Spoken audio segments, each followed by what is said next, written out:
Yes, I have started the recording. You can continue. Before starting today's session, so do you have any session? Do you have any doubts about the previous one? So previous ones I can covered about the variables, right? So do you have any doubts, or do you have anything else required in that particular session? So if everything is good, then we'll go with the control flow statements for today.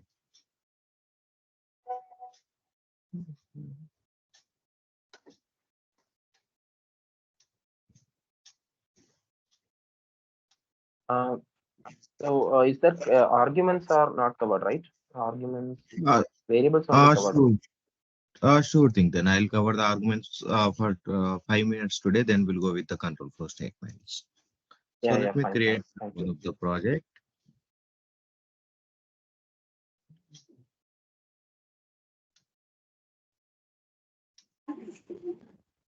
Pradeep, I have one question. Yes, please. So in last session, Kiran has told you can split your code into, and then you can just invoke that code into your main example. So what is exactly Okay. this? So So invoking means basically when you are creating a project, so you can't create the entire project in one workflow, right? So what, as per the best practices, you have to create the project in the way of moduling way, so that okay, when you are doing the moduling way, it will be helpful to do the debugging also. So that's the mhm. way. If you are creating a project in multiple modules, we have to invoke we have to do the integration of all the modules, right? That's called the way he explained it. So we'll explain it again now. So because when you are using the arguments, we can see the same way how we are invoking the different workflows. Okay, fine. Yes. Thank you. So as of now, we have covered about the variables. So we know variables is used to store some kind of data. So based on the data, the variable type may change. So if you are going to store integer related values like numbers, then the data type will be integer. So if you are going to store some string data, some text data, then it will be kind of string variable. If you are going to store true or false, then boolean. So bunch of string data, then it's an array of string. Bunch of phone numbers, it's array of integer. So list, dictionary. So in that way, we have divided in different data types. So in the same way, so whichever the data types we have it for the variables, so we have the same for the arguments.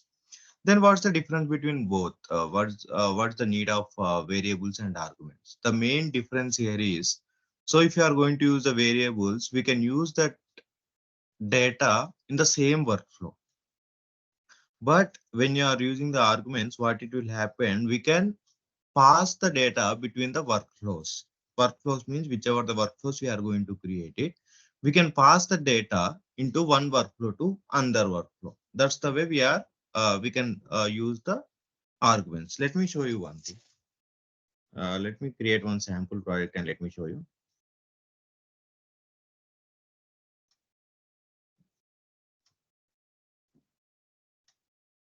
This is just I'm giving part one, and here I am giving the part two. So this is the workflows. So this is called as a modularization. So here I am going with the two modulars to work on it. So first module, what I am going to do, I am going to create one of the argument, that is first name,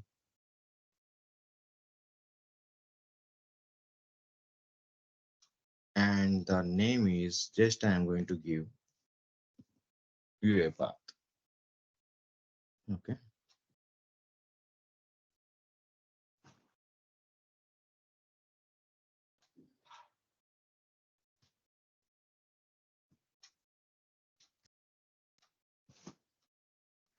And in the this is the second workflow, right? So here what I am going to do, this is a part one. So I have created the argumented part here in the part two workflow. And in the part one, I am going to create one more.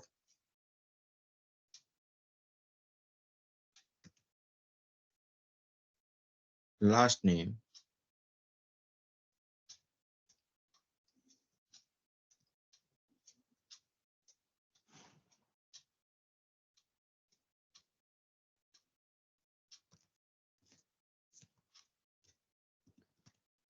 making something as a automation.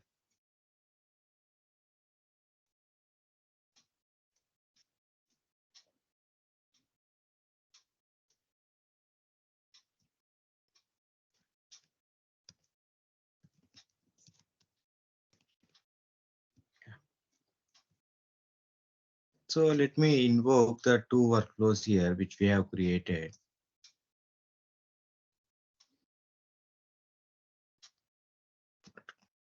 So when you observe, so you can able to see some values here, arguments.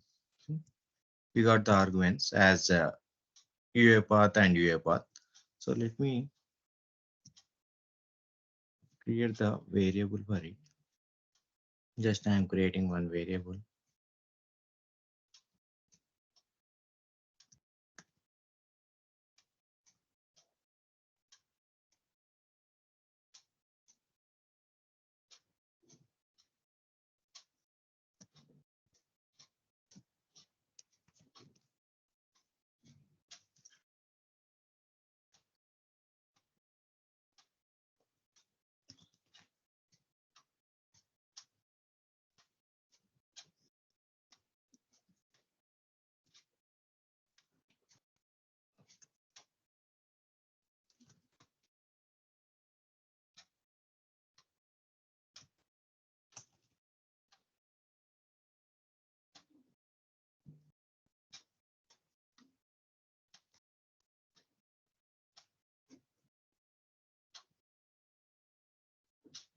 Same way here also, just I am creating one of the variable.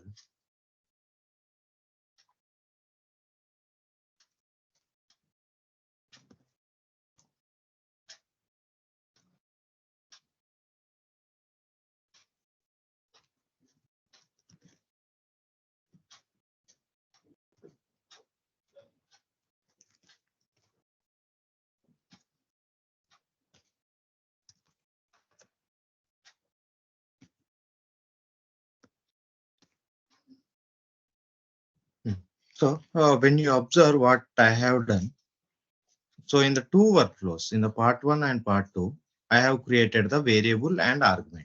The variable name is same. The variable name is called as a name. So you can observe here. So in the part one and part two, both ways I have called as a variable. The variable name is name. But in the argument, I have created two arguments here. So here is the last name argument and here is the first name argument. So whichever the value we have passed the values to the argument. So that part variable here. So whichever the value you have represented, that value will be stored in the variable. So if you want to pass this value to the multiple workflows, so here I have called the part one and part two, right? If you want to pass here, so what we are going to do, we'll get the value here. So let me show you.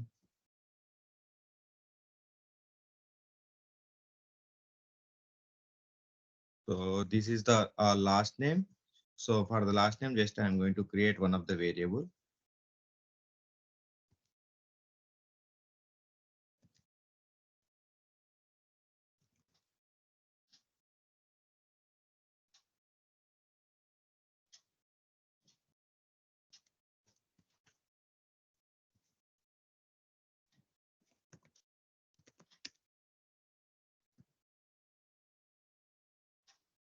Let me print that both values once.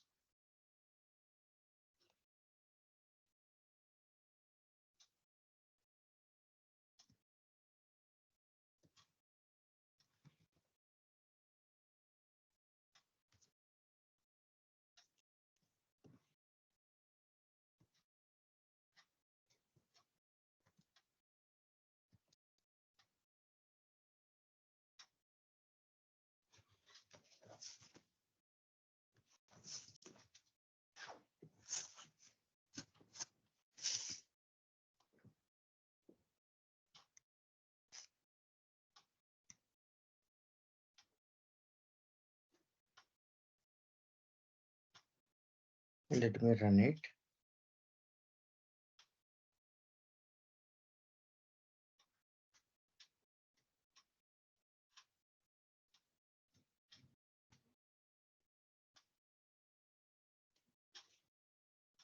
Here we are getting empty value because when you observe, so here when you are created the variables, we have some values. So we can see some kind of a direction here. So the direction will work based on the arguments when how we are passing it. So for each argument, when you go to the each argument, we have directions, right? So the directions are three types. So the directions are in, out, and in out. So how these things will work? So basically variables is used to store the values, right? So arguments is used for passing the values between the multiple workflows. So if you want to read the value from different workflow, then you can call that one as a in way. So when you are using the in, so it will read the value from other workflow. So if you want to pass the argument from this workflow to other workflow, then we can use the out. So if you want to use, if you want to read that particular value, and if you want to send that value to one workflow to another workflow, then you have to use the in out argument. So as of now, we have used it in, so that's the reason it's not giving the value to that. So here it is reading it. So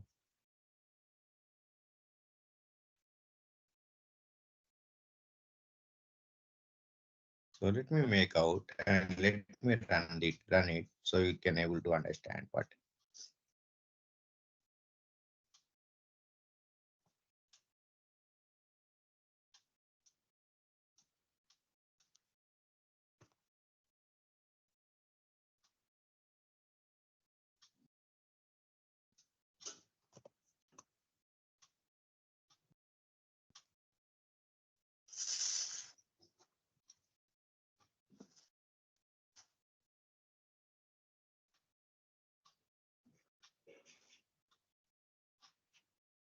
See, automation UiPath.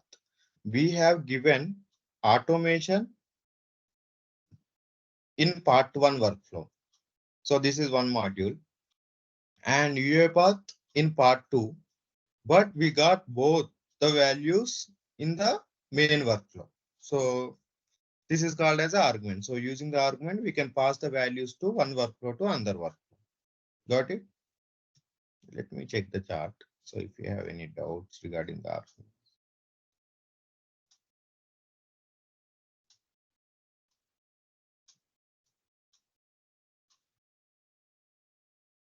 I think no. Let me start with the control flow then. Pradeep, sorry to interrupt. So could you please say this, Yes. say that again?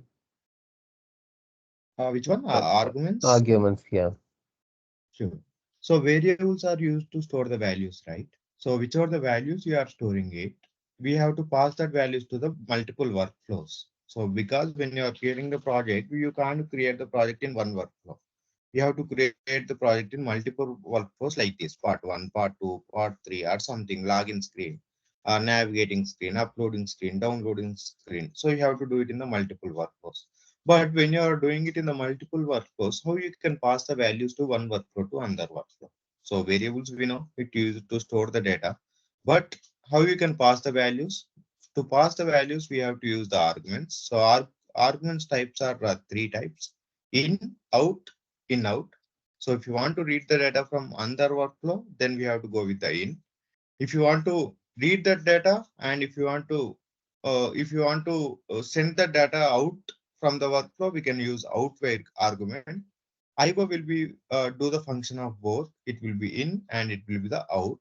So basically argument used to send the data to one workflow to another workflow. To pass the data, to read the data to one workflow to another workflow, we can use it. So here is the same example we have used it in the part one workflow. We have created one of the variable as automation. In part two, our workflow, we have created one of the variable having the UiPath value. So, but in the main, so we have not given any values, but we got the two variable values in the message box. How? Because of the arguments. I read the values from part one and part two, and I printed it here. So this is how argument will work. So let me go through the control flow statements quickly. So control flow statements and its type. So basically how the control flow statement will work when you are working on any of the automation, that particular flow will be decided based on your conditions. So that's called as a control flow statements. So here you can see some description about it, used to define the decisions to be made during the execution of a workflow. Based on your decision, the execution flow will navigate. So here basically we can give some conditions. So the one of the condition is, so if you are going to do the login page, if you are taking the login page success as a condition, so we know, right, if the login page is done, we have to do this thing. If the login page is not done, then we have to close it. So here we are doing some kind of condition, right? So these kind of conditions will get it in the code also we can write it. One more example is if you are going to take the student details, student marks, if he is getting more than 35, then he is pass. We have to send a mail, congratulations, you got pass in this subject with the marks of this many, right? If it is less than 35, then what we have to do? We have to send another mail saying you got failed. We are sending a mail based on the condition. So these particular conditions will come in the picture of control flow. So let me explain you different kind of control flows which we have it in UiPath. So control flows are two types for us. So the first is decision based one, and the second one is iteration based one. So decision based one is just yes or no type, like only two options will be there for us. So only yes or no. So are you have you cleared the exam means yes or no. 70% below 70% is below 35% is fail, above 35% is pass. Iteration based is we will get multiple options. Multiple options means less than 35 means fail, greater than 35 means pass, then above 50 is a second grade, above 70 is a first grade. So in that we'll get to know, right? Each grade wise. So that will come in the picture of iteration based one. So I'll show you each thing. So today we are going to discuss about these things, decision control related stuff. We have, as we discussed, we have two things, right? One is the decision based and one is the iteration based. So we'll cover a couple of activities in decision based. Then we'll go with the iteration based. So in the decision based, we have mainly three activities: if activity, switch activity, and if switch activity. So let me go to one of the if activity. So I'll show you it in the workflow.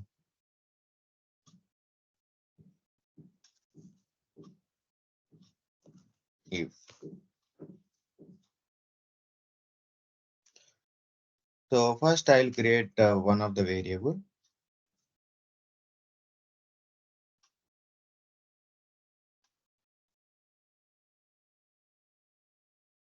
Just I'm printing the name. I'm giving the value as a name. Sorry, variable name as a name. Then I'm giving you a path automation. Okay. So what's the value of name? It's storing the UiPath automation, right? So then what I'm going to use, I'm going to use if activity.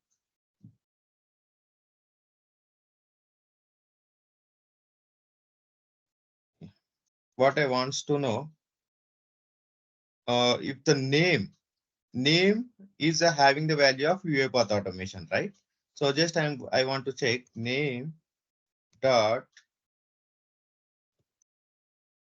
count greater than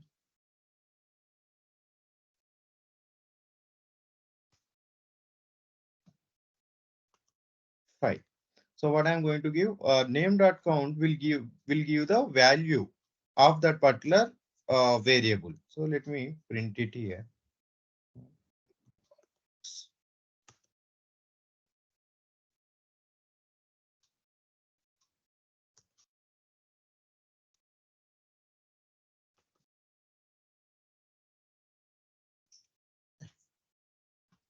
Let me run and show you.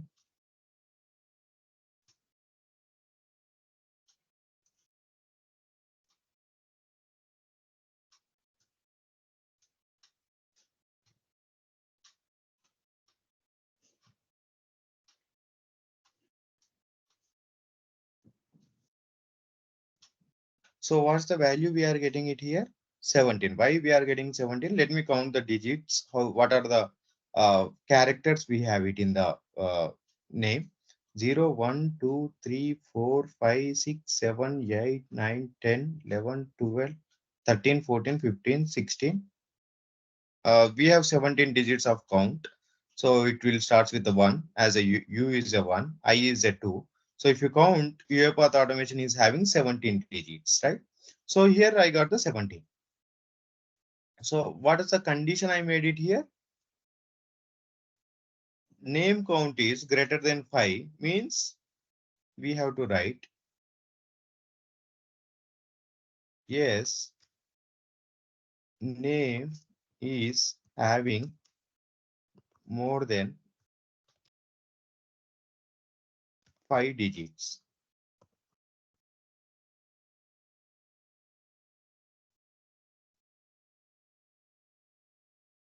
Here what I am going to write. No, name is having less than 5 digits. So we know, right? The name is having more than 5 digits now. So let me run it and let me show you what it will happen.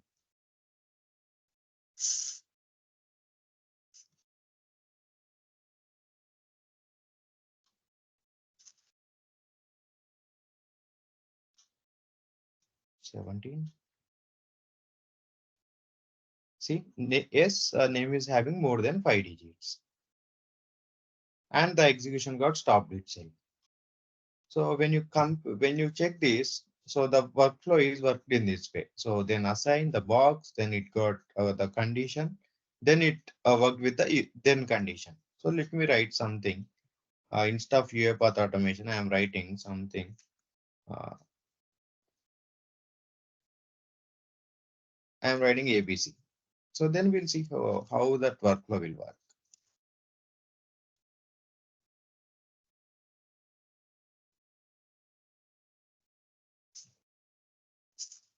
So only three characters we have it.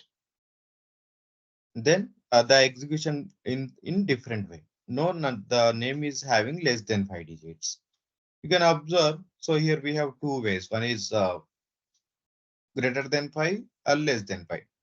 Only two directions we have it. In this way, we can use the if. So if you are having some kind of a condition for the login screen, or if you want to go with the only two directions, yes or no, at the time you have to go with the if. So that's how if activity will work.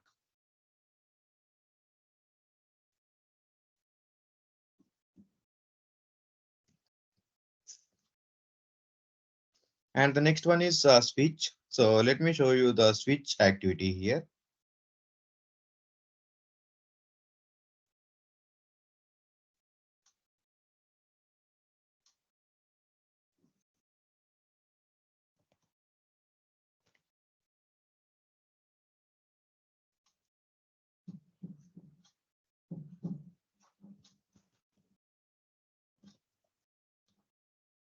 Here I am going to use the switch activity. So what I am going to do,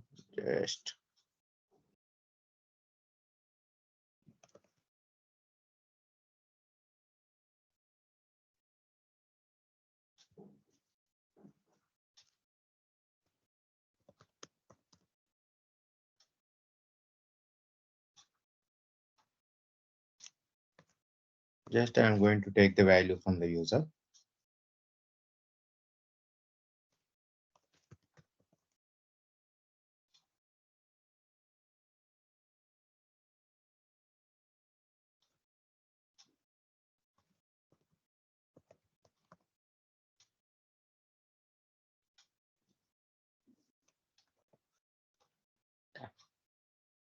So just think if you are having if you are having 5 students. So the 5 students are digits are roll numbers are 1, 2, 3, 4, 5. So 3, 4, and 5. So what it should happen? So for each student, this is was first student, second student, third student, fourth student, fifth student. We have divided based on the roll number, right? So for each student, when you are working for the automation, for when you are entering the input as a roll number, based on the roll number, it should work. Based on the rule number, it should go with the different flow. So for that, what we have to do? Let me do that.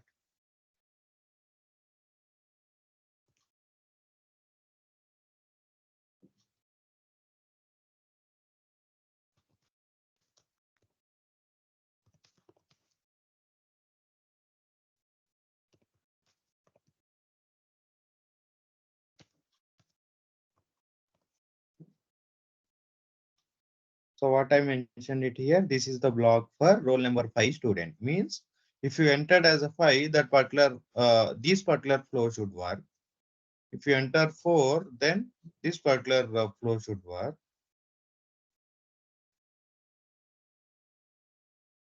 If you enter 3, then this particular flow should work.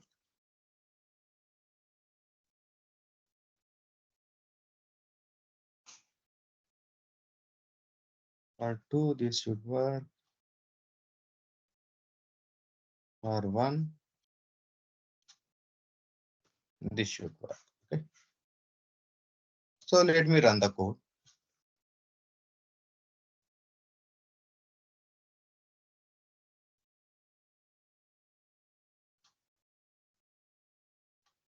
So it's asking for the roll number. So let me give it 3 as a roll number. So what's is working? This is the roll. This is the block for roll number 3 student. Means it's came in the block of 3. So let me run it again. So just I'm giving the 5. So this is a block for roll number 5. Okay. The way. So if you are having multiple directions, if you want to go through it, so then we have to go with the switch statement. But I have one doubt here. So we have divided based on the roll number. The roll number is 1 to 5, right? So one person came and he gave the roll number as a 7. So what will happen? So uh, anyone can tell me. So what it will happen? So if you are giving the value as a 7. It will go to default. Yes, it will go to default. Yeah, let me run it.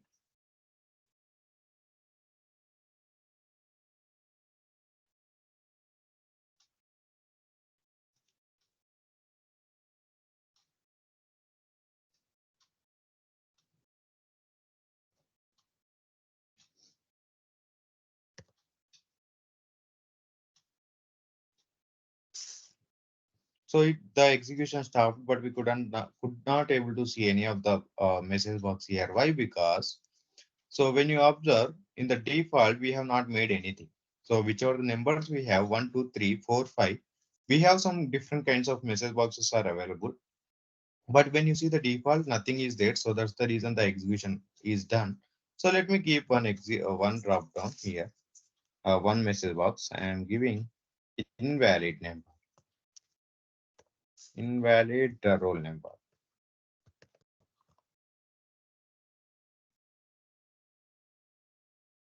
Let me run it now.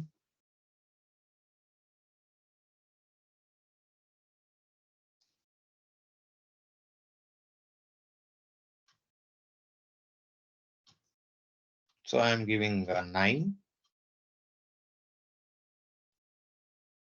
So what it is giving invalid roll number.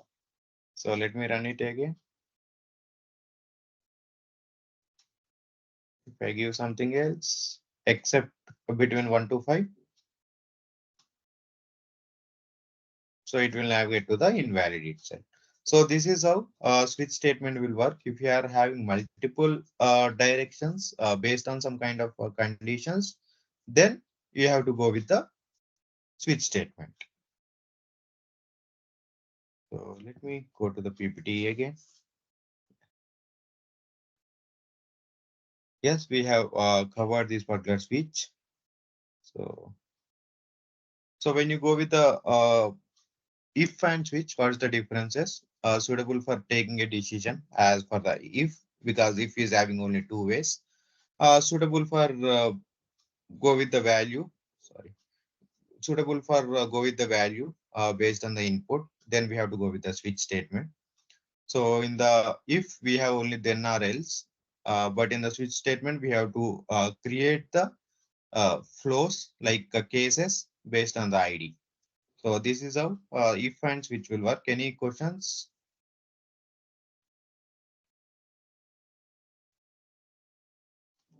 No, Pradeep. So we are done with the decision based control. So now we are going to check with the iterative based control. So when you are going to work with the iterative based control, we have three activities to make iterative iterative workflows, iterative control flow. So here is the three activities: do while, and for each. So let me open the code, and I'm going to create three workflows. One is do while, and while, and I'm going to create one more is for each. So I'm going to work on these three activities now. First, we are going with the do while.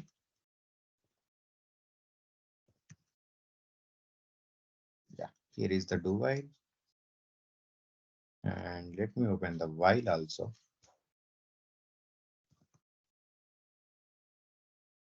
While, yeah.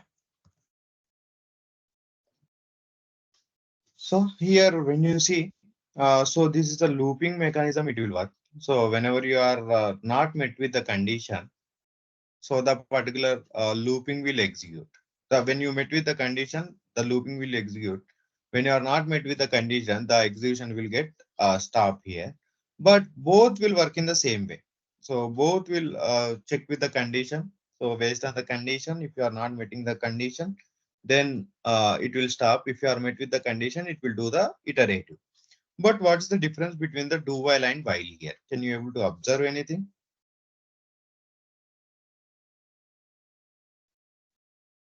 This is the while, and this is the do while. Can you able to observe anything?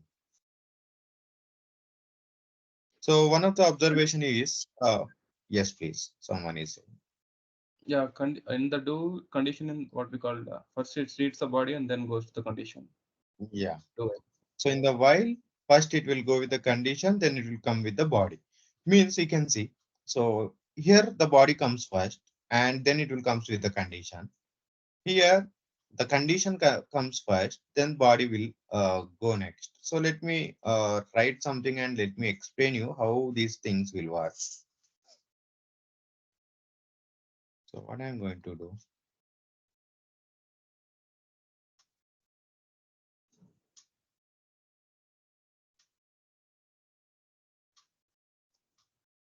I'm going to create one variable that is number.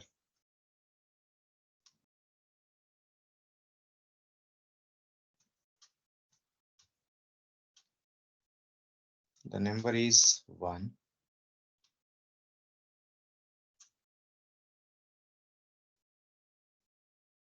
And I'm going to print that value here.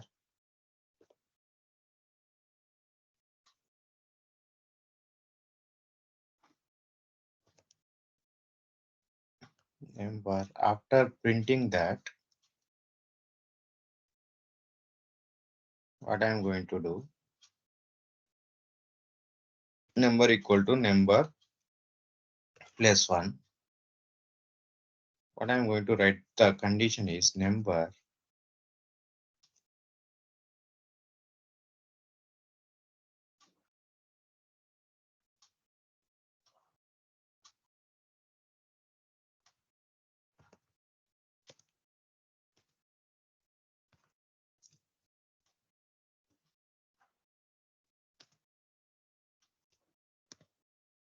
Fine. So let me run this workflow. We'll see what will happen. So I'll give breakpoint. Breakpoint will help it in the debugging. So just I'm giving it for the debugging purpose. Means it will stop the execution in that point. So after that, we can see how the execution is going.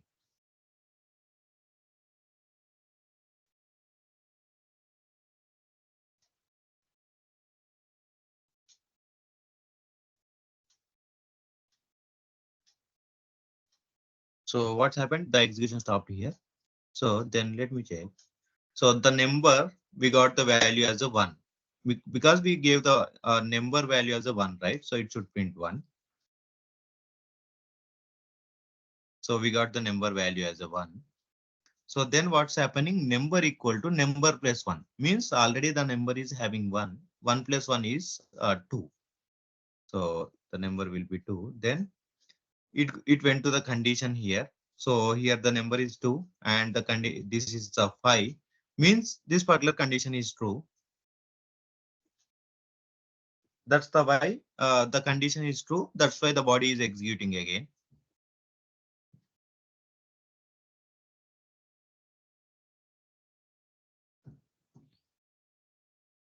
Oh, again, we are assigning it here 1. So that's the reason. So let me keep it outside of the body. Let me keep this one.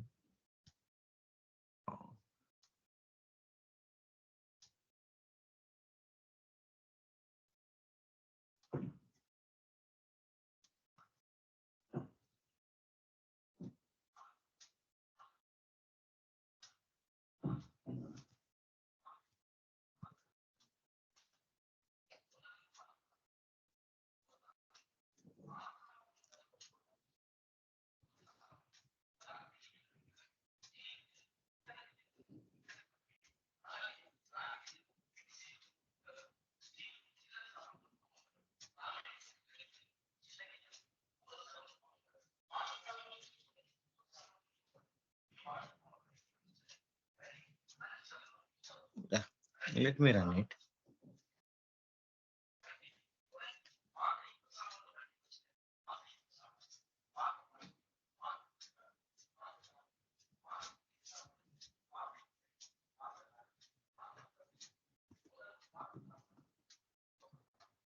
So we got a value as a 1. Then we are doing 1 plus 1. So it got executed because the condition is true.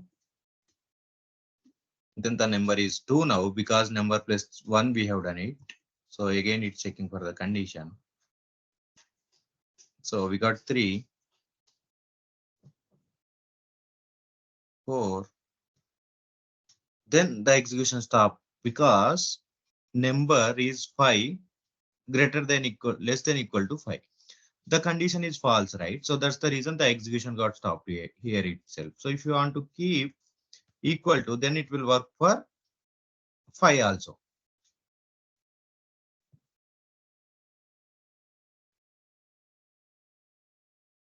Now let me check.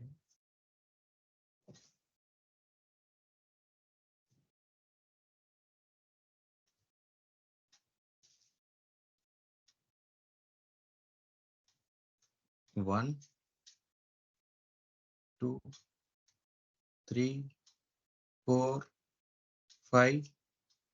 See, if the execution work till 5 because till the condition is true. Till the condition is true, the particular execution will work. Then the execution will get stopped. That's how it's working. So if you are going to keep 3 here, means it will work only till the point of 3. Because till that particular point, the execution condition is true. So it will work. So when the condition is false, the execution will get stopped.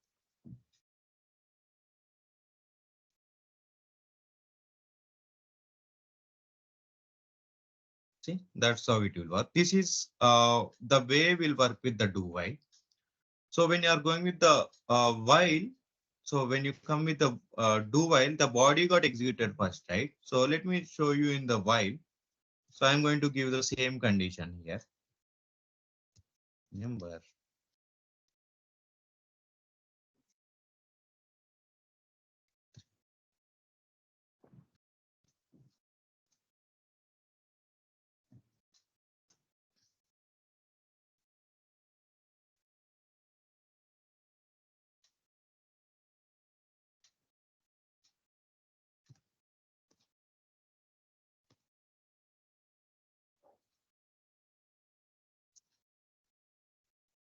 Okay, so what I am going to write here, the way same what we have done it, I am going to write it here.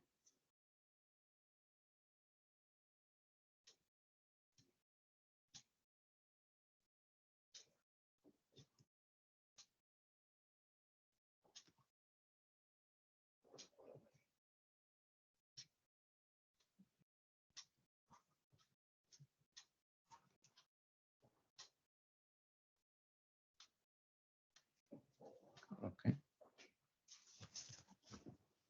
So let me show you the do while again. So here, so at least three it's working, right? So let me give my number as uh, 10 ones. Okay. So if you are going to give the 10, so what it will happen? First time itself, the condition will get failed, right? Because it's 3, it's checking for the condition. The condition first time itself it will get failed. But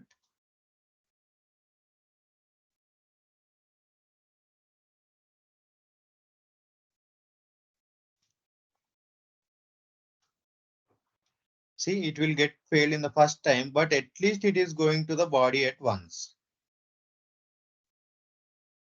It's going to the body at once, then it's checking with the condition, then it's terminating the workflow. But when you are going with the while, so before going to the body, it's checking the condition. So let me show you how these things will work. So let me run it.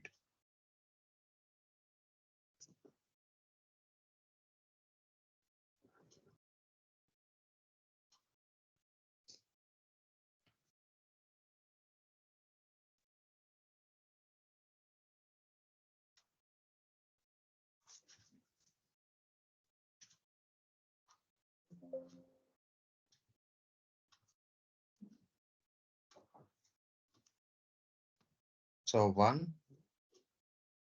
2, and the execution got stopped here itself. So first it will checking with the condition, then it's going into the body. So let me give 10 here. So what we have done it in the do while, so we have given the same way. But when you give the 10 here, so it got executed the body at least once, then it checked with the condition. But here it's checking the condition only first, then it is going into the body.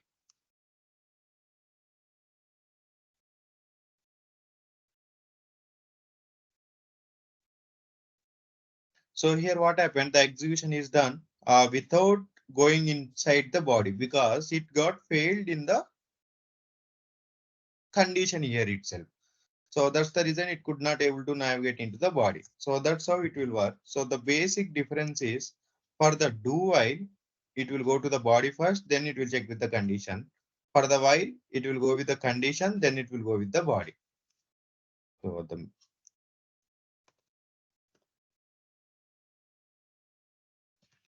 So for the do while, it will go with the body first, then condition. For the while, it will go with the condition,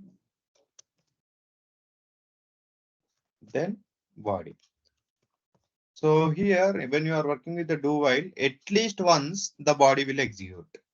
But when you are working with the while, we don't know body will execute or not. So the body will execute or not will decide based on the condition. So this is a major difference between these both, do while and while. So let me go to the last activity for today. So that is for each activity we are going to cover it now. So let me use for each.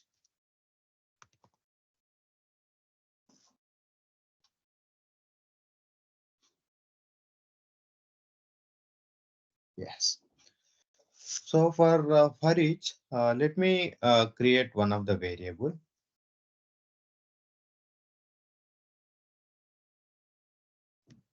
I'm going to create the variable as names. The variable type I'm going to create string of string, array of string.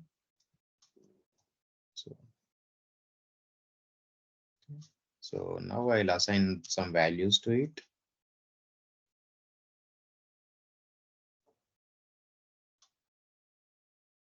Names.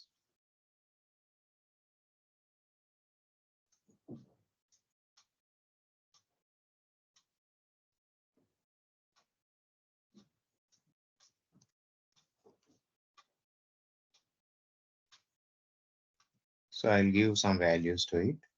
The names are UiPath,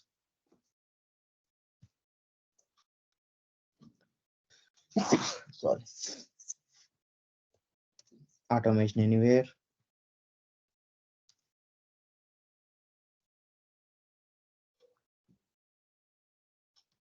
then just I'm giving one more tool,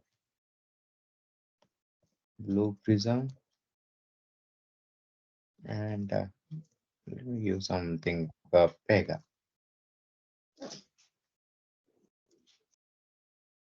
So what we have done? So we have created one of the array. So that particular array of names, the names are we are getting here UiPath, Automation Anywhere, Blue Prism, and Pega. Okay, we have four tool names are available in the array variable. So array variable will store a bunch of values with having the same kind of data type. So these all are having the same type of data type, that is a string. So these all are the bunch of string variables inside the array. So now what you want to see as per my condition.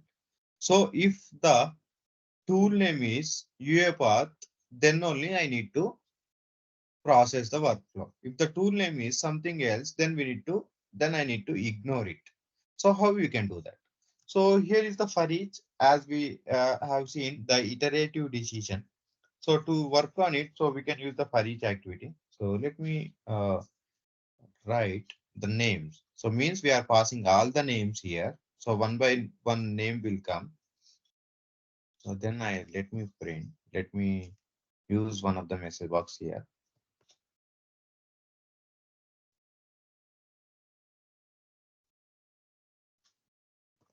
Here I'm writing current text. Let me print. Let me see what will happen.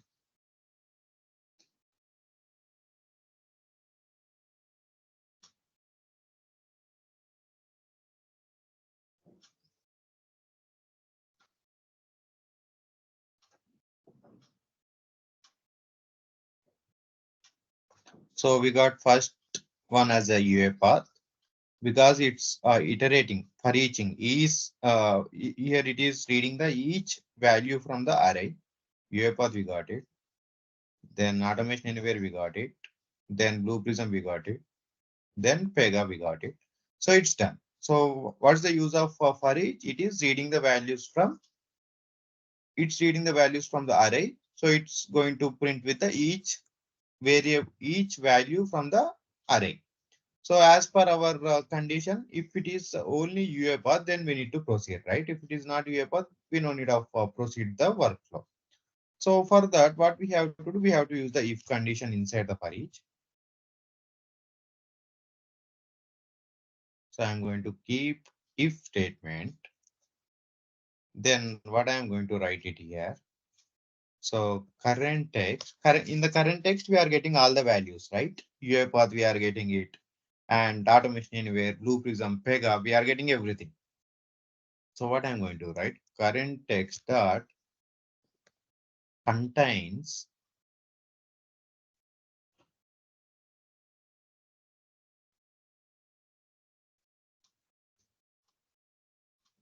UiPath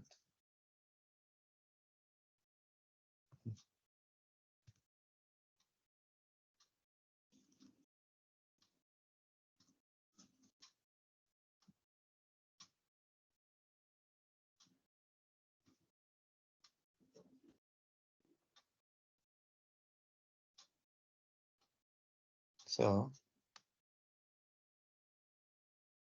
I'm giving the box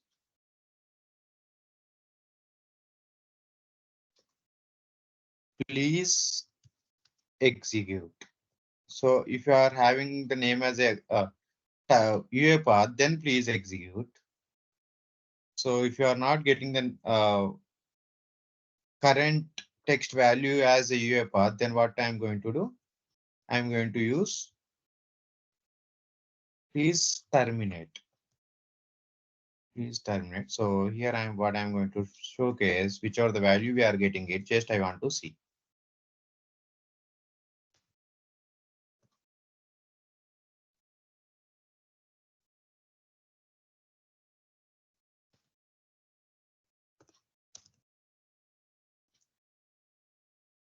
Okay. So let me run the workflow, what it will happen.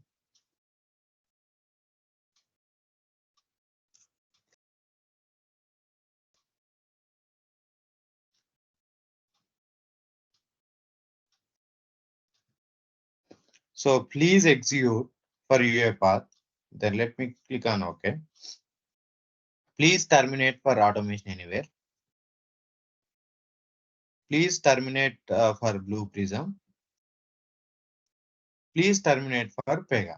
So see how it happened. So for using for each, we can able to go for each variable type, and inside based on the condition, we are going to do the execution. We are going to do the termination for the particular value based on the condition. If you want to add one more condition, or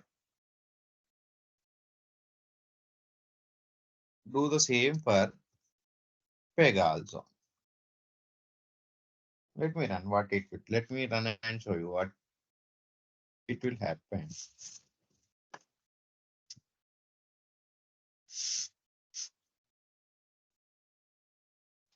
So please execute for UiPath. Please terminate for automation anywhere.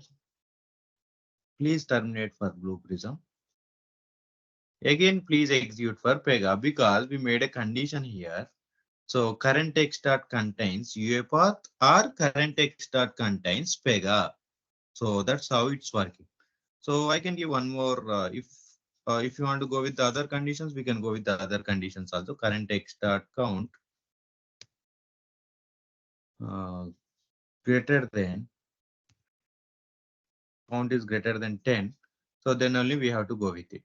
So which count is greater than 10 here? We'll see.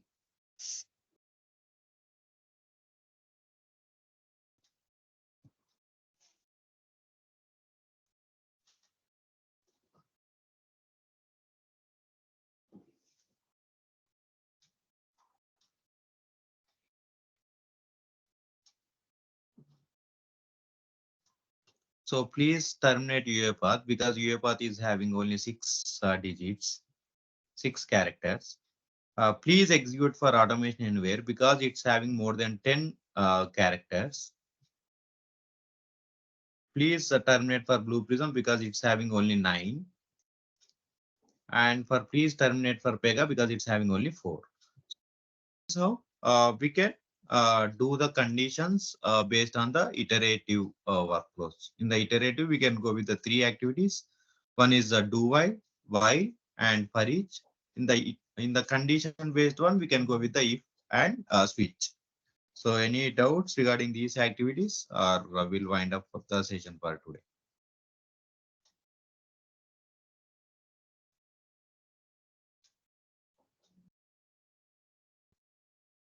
I think it's clear for these 5 activities for today.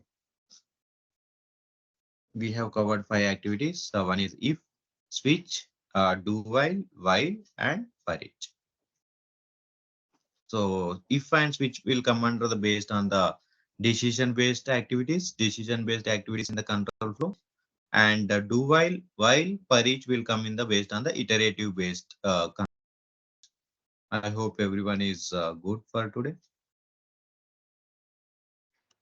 Yes, sir. So, Yeah. how you will send the recording? Like, We are by uploading Gmail? it in the YouTube channel. So whichever the videos we are done, we are uploading it in the YouTube. Just join in our WhatsApp group channel so that you can see all the updates regarding the training program, how it is going. So you can join there and you can read that. You can get updates from the WhatsApp channel. Okay, sir. Yeah. Thanks everyone. Thanks for joining the call. Thank you. Thank you. Thank you, Pradeep.